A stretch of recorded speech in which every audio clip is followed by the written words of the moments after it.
about Susan Collins and Medicaid. Susan Collins was the deciding vote to advance Donald Trump's Medicaid cuts. Susan Collins was the deciding vote to advance the bill. Now, thousands more Mainers are expected to lose their Medicaid coverage. Hospitals and clinics are shutting down, all to give massive tax breaks for billionaires. Look up the facts yourself and tell Susan Collins to stop voting for Trump's health care cuts. He put his life on the line for his country. Senator Susan Collins isn't forgetting him or any of our veterans. She's delivered millions in federal funding to improve housing for veterans across Maine and provide housing vouchers to make sure Maine veterans have a place to call home. She's also worked tirelessly to provide the quality mental health care our veterans deserve. Call and tell Senator Collins to keep fighting for our veterans. As Senate President, Troy Jackson counted votes, and his son counted cash. Jackson's lobbyist son raked in almost $200,000 from special interests, and Jackson flipped his positions. One polluter wanted to stop a bill cracking down on emissions, so they paid Jackson's son, and with Jackson in charge, the bill went up in smoke. Troy Jackson's family got paid. We got played. Coincidence or corruption? You decide. SLF PAC is responsible for the content of this advertisement.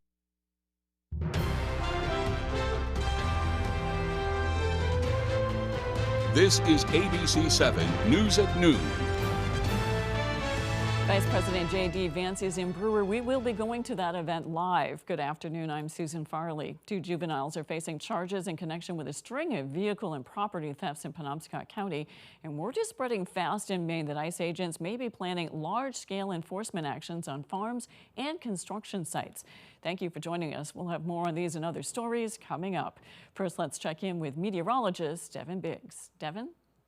Hey, Susan, happy Monday afternoon. We had some fog earlier this morning that definitely reduced visibility to a few miles or so, and those fog advisories have been allowed to expire as things have been improving, and we are going to see some clouds still throughout parts of the day, and things will cause some more fog to develop later on tonight. So here's what we got. We have an area of low pressure right here that continues to track off towards the north and to the east. But still, though, we are going to have some clouds developing and some precipitation off towards the north as we head through the afternoon period. So here's what we got. We got some precipitation off towards the north throughout the afternoon period. Otherwise, we'll be partly cloudy. Slight chance for a shower or a storm this afternoon. Later on tonight, we'll have some clouds along with more areas of dense fog. And then through your Tuesday, we'll have a chance for a shower or storm in a few areas. All right, gusty winds can't be ruled out today, reaching up to 20 miles per hour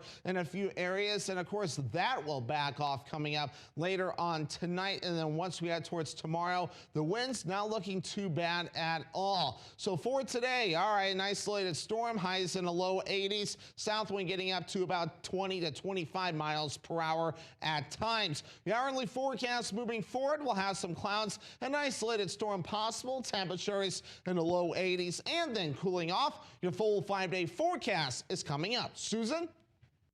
Thank you, Devin. Vice President J.D. Vance is going to be speaking in Brewer. He arrived at the Bangor International Airport a short time ago. He is on the ground. He's going to be speaking at Computech, which manufactures structures for the defense industry.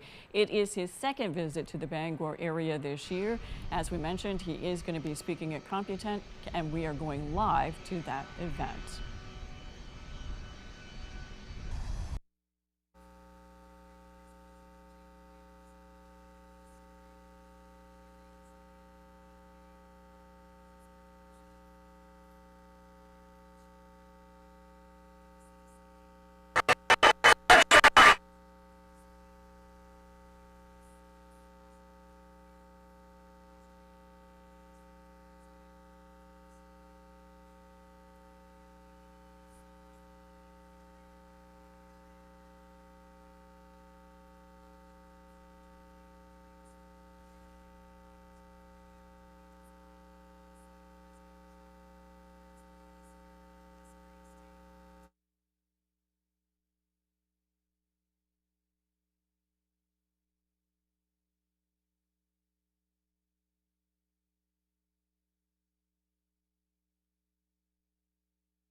That was J.D. Vance, who is coming out onto this stage. Obviously, we are having some technical difficulties, but J.D. Vance landed on the ground at the Bangor International Airport a short time ago. He is speaking at Computech, and they make structures for the defense industry. Hopefully, we'll be able to take care of our technical difficulties soon so we can rejoin that event that's taking place over there. Several people have spoken over there, including Paul LePage, who is the former governor who is running for office. He was talking about all the things that he was able to accomplish during his term in office, and obviously what he hopes to accomplish this time around if he is elected.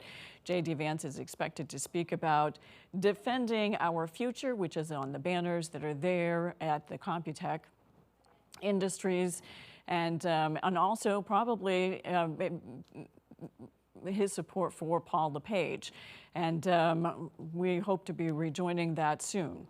In the meantime, Bangor police were called to a rollover accident on Outer Hammond Street during this morning's busy commute. Authorities say they received multiple calls after an SUV left the roadway and landed on its roof between B&L Auto and Jamar Construction Products. Police and EMS were still gathering details when our crews arrived on the scene. They were able to tell us the driver was the only occupant in the vehicle at the time of the accident. The fire department were here also due to the fact that the vehicle was rolled over or possible entrapment, but there was no entrapment. The driver, whose name has not been released, was transported to the ambulance to the hospital. And we are now going to go back to that live event. Now, Bobby has got, as you all know, an amazing record of standing up to the drug cartels and the international criminal gangs. He has been an amazing fighter for the state of Maine. He's going to make a more amazing governor for the state of Maine.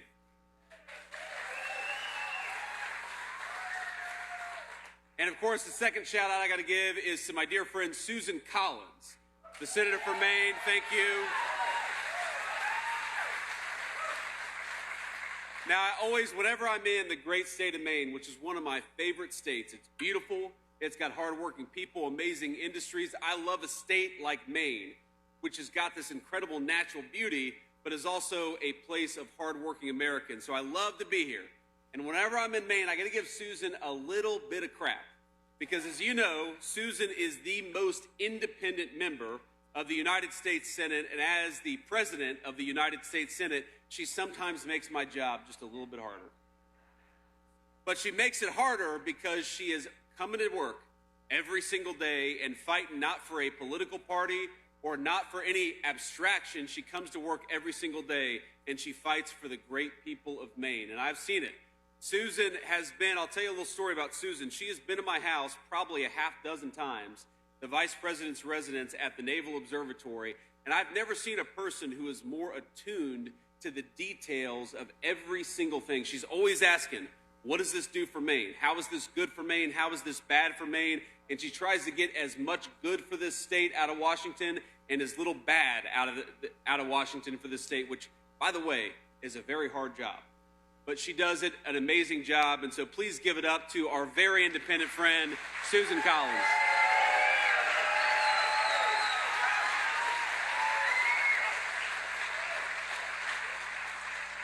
And last but certainly not least, we are here to celebrate and give a big shout out for former Governor Paul LePage, who is going to make a great congressman for the state of Maine.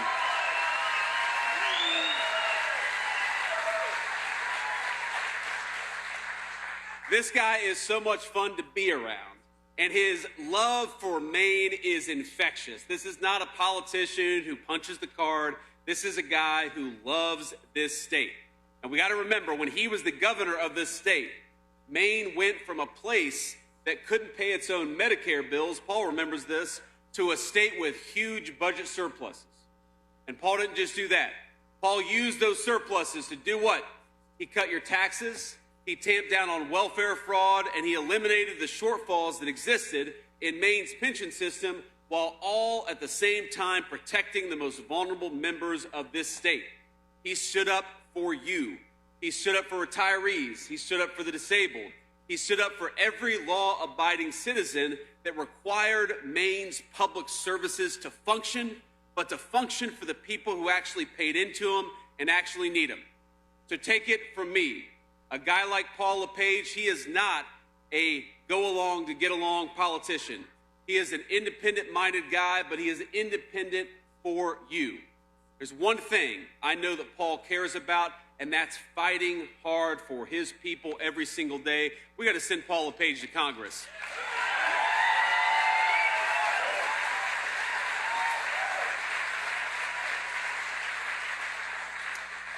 Now, I'm here in Brewer to tell you that the Trump administration, we're here to send a signal. We're here to send a signal that we fight for you. We're here to send a signal that we're standing with Paul LePage. And most importantly, we're here to send a signal that we are standing up for the good people of Maine every single day. We're standing up for your workers. We're standing up for your families. We're standing up for the incredible natural beauty of the state of Maine and every single citizen who relies on it, who enjoys it, who has made this place their home for generations. Because here's the thing, I am sick of towns like Brewer falling behind. I want towns like Brewer to get ahead. I want Brewer to thrive. We want great manufacturers like the one that we're standing in right now, Compotech, the fastest growing manufacturer in the state of Maine.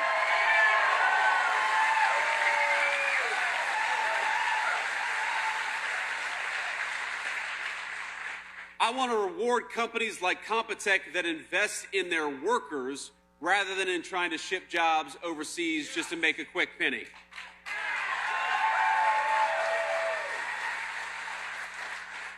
So with the help of our friends in Congress and future friends like Paul LePage in Congress, the Trump administration enacted the single biggest tax cut in history for Maine's workers.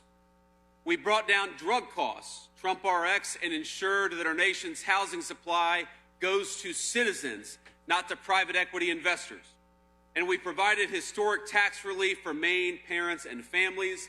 We have invested $1,000 in every new baby born in the United States of America thanks to Trump accounts, which we're very proud of.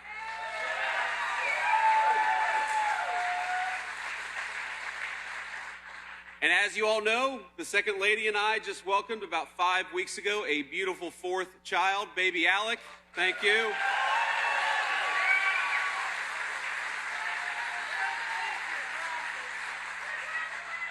Somebody behind me is very excited about that. Trust me, I'm excited too. But, you know, the Second Lady, when the president asked me to join the ticket and become his running mate, the Second Lady said, well, you can have one of two things. You can be vice president or you can have a fourth child. Ladies and gentlemen, I must be pretty persuasive because I got both. But I got it in part, I like to joke, because, you know, Usha was not sold on having a second child. And then I said, honey, the Congress just gave us the $1,000 Trump account and the working families tax cuts. She was like, all right, I guess we're going to have a fourth baby to take advantage of this. But when you hear Kelly Loeffler rightfully talk about the rise of socialism, one of the things we believe in the Trump administration is that the way to defeat socialism, it's not to throw slogans at people. It's not politician talk and repeating the same old thing. It's giving people a real stake in the future. Now, $1,000 may not sound like much, but you take $1,000 to a child born tomorrow in the United States of America, and you give that child 18 years of compounding, 18 years of interest accrued, 18 years of investing in something, and that's how we make the next generation of Americans have a real stake in the next generation of the American economy. And that's what you gotta do if you want to fight socialism. Give people a stake in the future. The Democrats are running a very corrupt game, which is they're trying to tear down this country, tear down our young people, tear down our military. And what's left over with the ashes of what they've torn down is socialism. Well, we've got a different approach, my friends. We want to invest in you. We want to fight for you, and we want to fight for your children's future. We're going to defeat socialism by giving you a stake in the American dream, and that's how we're going to win the future.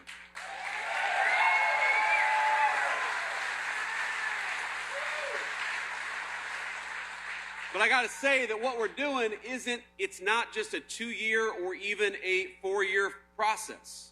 Think about this. This country was plundered over a generation. Our goal is to reverse a consensus that has screwed over communities like this one for decades. I got to be honest, it was Republicans and Democrats that did it together. For 40 years, places like Brewer have been told that it doesn't matter. That it doesn't matter if we make things here in Maine or 5,000 miles away with foreign workers. Think about this. The people who are running our country, the people who are supposed to be devoted and dedicated to this community, they said that we were stupid or stuck in the past if we wanted good manufacturing jobs right here in communities like Brewer. What we really needed, they told us, was just to juice the short-term profits of a few big corporations. We needed to open that border and prioritize foreign workers over our own citizens. They would cheer on the corporate raiders as they slashed headcount and shifted all those businesses either to foreign countries or brought in illegal aliens to employ. And as our politicians and some of those corporate cronies got rich, who bore the cost? We know it was us. You bore the cost. We bore the cost. Communities like mine in Middletown, Ohio, and communities like this one in Brewer, Maine.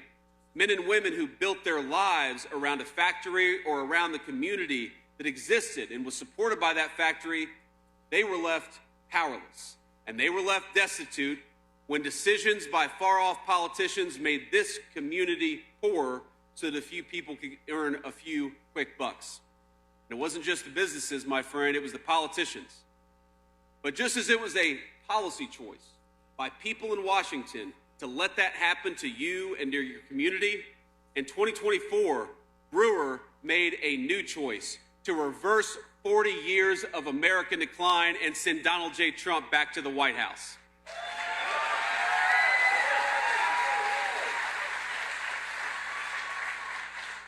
And if you think about it, in just 18 months, we have seen an industrial renaissance all across the United States of America. Nationwide, all across our country, factory construction employment has exploded. 83,000 new jobs in factory construction just since Donald Trump came back into the White House. Trillions of dollars, trillions, are pouring into our country to support new facilities, new jobs, and of course, new workers and to train workers in the new jobs of the future. And as companies start building, orders for new factory machinery and other capital goods are breaking records. We're seeing the very foundation laid for a manufacturing renaissance all across this country. Did you know demand for metal cutting and machine tools has hit its highest level in almost 40 years in the United States of America?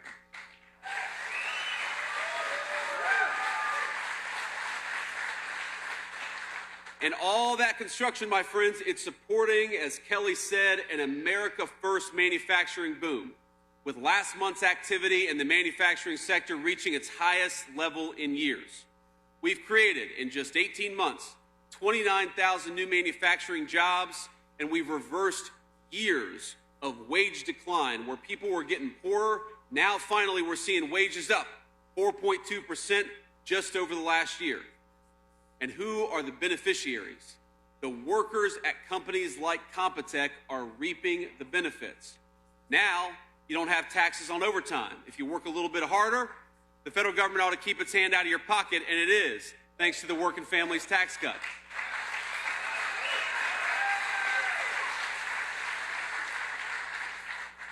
And this business is the perfect example of what we want to see thrive. Our vision of America is that we want businesses and workers investing in their communities, investing in their homelands, and thriving together.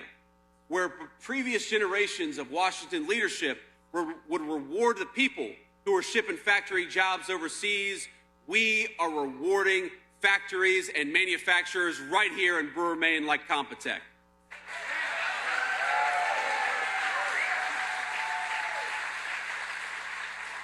Now, one of the reasons I'm so happy to be here is because I think this factory has an amazing story, and it exemplifies a lot of the rise and fall, and under President Trump, the rise again of American industrial might. If you visited this very facility 16 years ago, you'd have seen a much, much different sight. In 2010, The previous tenant closed up shop, cutting 100 good-paying jobs in the community and leaving this massive, beautiful space completely empty. Fast forward today, 16 years later, and what you've got is the perfect example of the revolution in smart manufacturing occurring under the Trump administration. This is a business that's gone from 2 to 85 employees, hiring back a whole lot of the men and women who lost their jobs in 2010 under the administration of Barack Obama. And it's not just that they've got great jobs, they're doing something really important in the process. They are building the critical defense tech that keeps our service members safe overseas. I was in one of these cans, and it was unbelievable how strong it was and how capable it was, and you can put them up almost anywhere in the blink of an eye.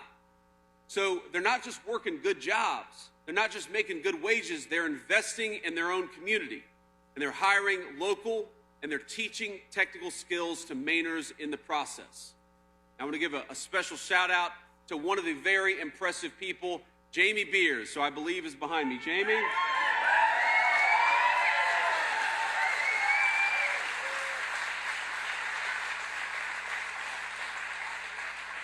Now, they didn't tell me that Jamie was a good-looking guy with a beard. And Jamie, I hate good-looking guys with beards because they make me feel jealous. But I got to say, Jamie is an amazing human being.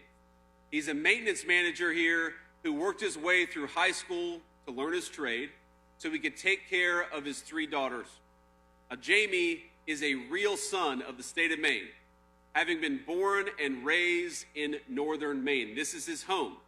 And I want to give him a quick congratulations as well, because this past June, he got married to the love of his life, the beautiful Danielle. So congratulations, my man.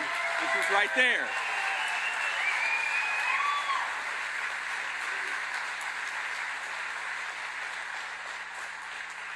Not just the love of your life, but a fellow employee at Compotech. All right, man, this company's been better to Jamie than I realized. Now, my friends, this is exactly what I love to see in states like Maine. This is exactly what we want to support in the Trump administration. We want companies that buy American, that hire American, and that invest in American communities. The Democrats have this idea that business is bad and everybody else is good. Our attitude is much more subtle, but it's much more real and true.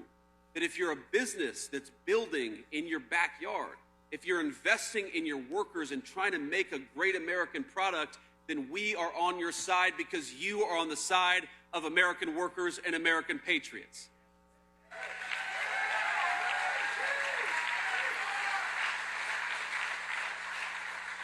We want companies that help our country and our workers lead the world in innovation without selling anybody short. And thanks to the efforts of folks like Kelly at the SBA and, of course, the Working Families Tax Cut, we're lifting them up. We're making it easier and rewarding them for investing right here in Brewer so they can continue to expand, continue to build, and hopefully have a couple more love stories like Jamie's.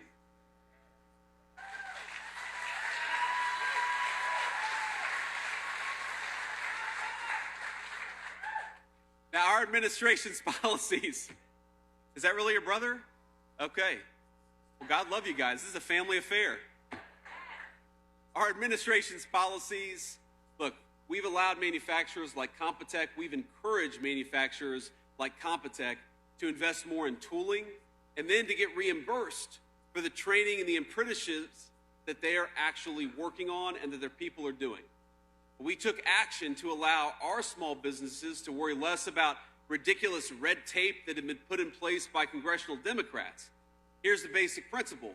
If you run into issues with federal contracting, they can work directly with Kelly's team at the Small Business Administration so they can go toe-to-toe with their bigger peers. Because think about it. The big businesses, they've got an army of lawyers that can cut through that red tape. Compotech doesn't. So what have we done? We have put the government on the side of companies like Compotech and the workers who are building this community. It's a great thing.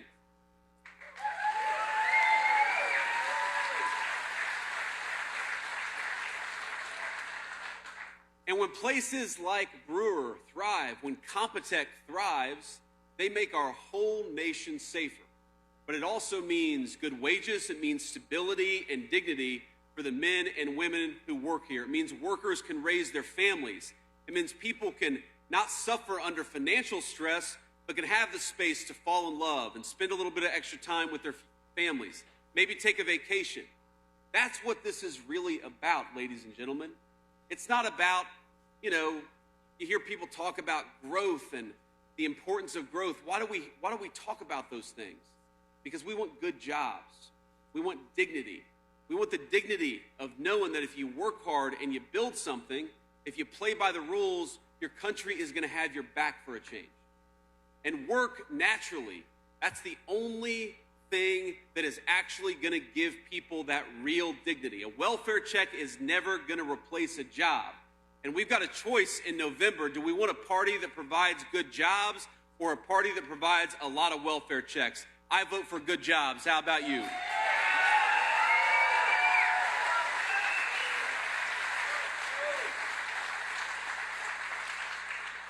But it's not just good jobs that protect your dignity. Another thing that we've got to do and that we've been doing to protect your dignity is stopping that terrible poison that was flooding across the southern border and costing thousands of Maine citizens their lives. By closing the southern border, the media and the Democrats, they say that it's heartless. It's heartless to enforce your border. But our border enforcement is not based in fear or hatred of anybody else. It's based on a love of our countrymen, of a love of the people, the men and women in this room. Because what we did is that we helped keep drugs out of Maine communities.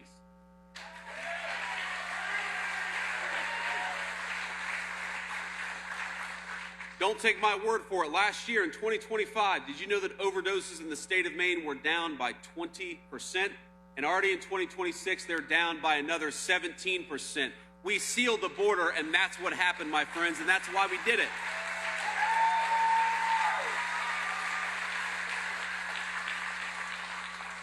So even as Democrats call for abolishing the police or for slashing the funding of the people who are keeping that border secure, we have backed the blue and fought for our police officers because they fight for us every single day. Let's give a shout out to our great law enforcement officers. They deserve it.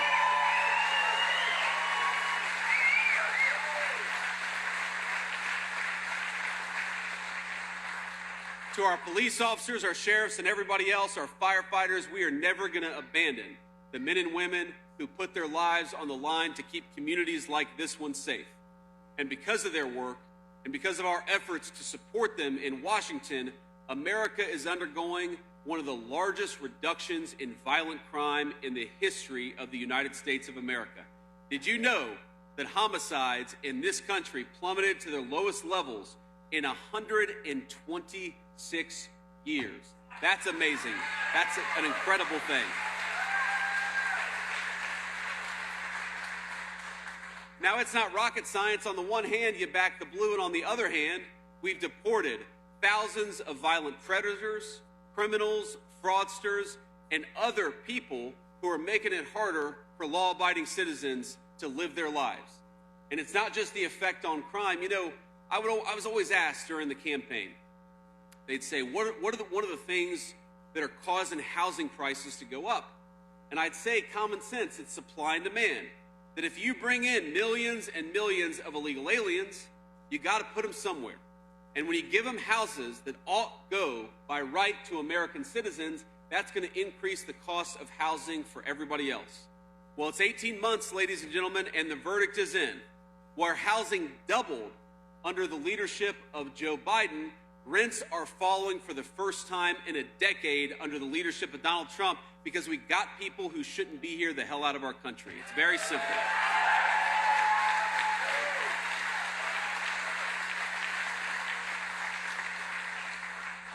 Now, you hear me talk a lot about job growth, and obviously that matters. We care a lot about job growth, but I don't just care about job growth. I care about where the job growth goes. And did you know, this is the craziest statistic of the entire last administration, that all of the net job creation under Joe Biden's leadership went to foreign-born Americans, mostly illegal aliens. Under this administration, all of the net job growth has gone to native-born American citizens. It's gone to you, because that's who we're here to fight for.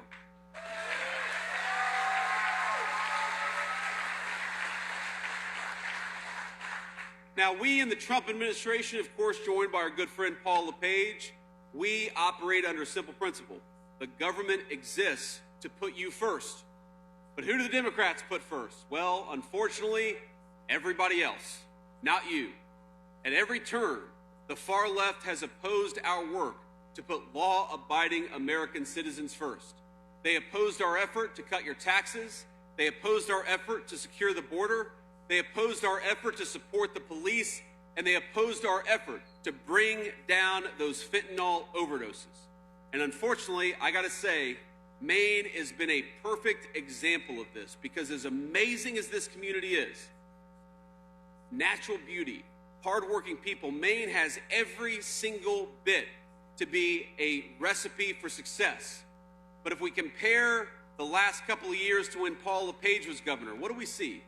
We saw that Paul LePage cracked down on the epidemic of welfare fraud and abuse happening in cities like Lewiston. He doubled the number of investigators he had in the state going after fraud. And meanwhile, the current group of jokers running the state of Maine, they have doubled down on fraud. They have doubled down on stealing your tax dollars and giving it to people who shouldn't deserve it. They've doubled down on making it harder to find and catch and prosecute the fraudsters. They've made it harder for your tax dollars to go where they ought to. And this is where I want to close out, because everything that I've talked about, all of the good work that we're doing, the tax relief, everything is going to be jeopardized unless we stop allowing fraudsters to take advantage of the state of Maine. We got to put the fraudsters behind bars and fight for you for a change.